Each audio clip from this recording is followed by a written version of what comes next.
ำน้ำโขงยามเมื่อแลงค่ำลงสาวเจ้าคงหลงเล่นตามท่าสาวเจ้าคงสิเพลินหนักหนา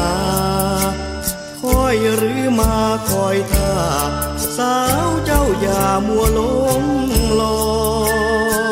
ยคืนจากโค้งเถิดนะ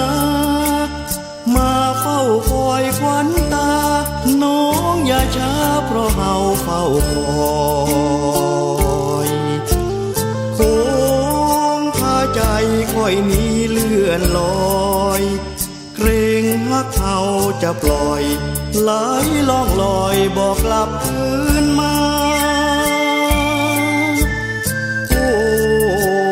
หนอแม่สาวฝั่งโค้ง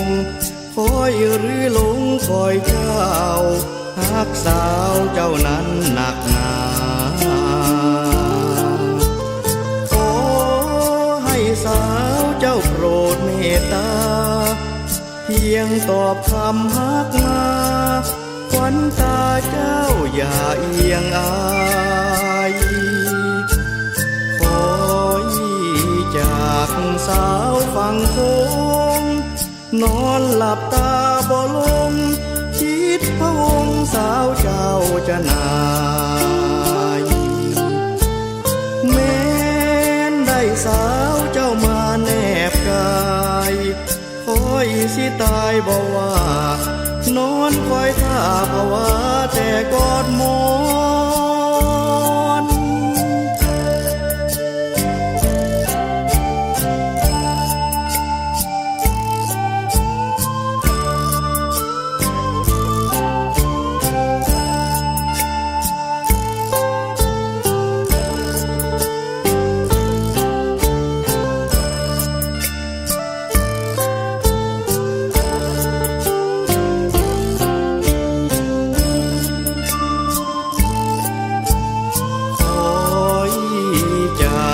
สาวฝั่งโค้งนอนหลับตาบ่ลงคิดพะวงสาวเจ้าจะนายแม้นได้สาวเจ้ามาแนบกายคอยสิตายบ่ว่านอนคอยท่าภาวะแต่กอดหมอน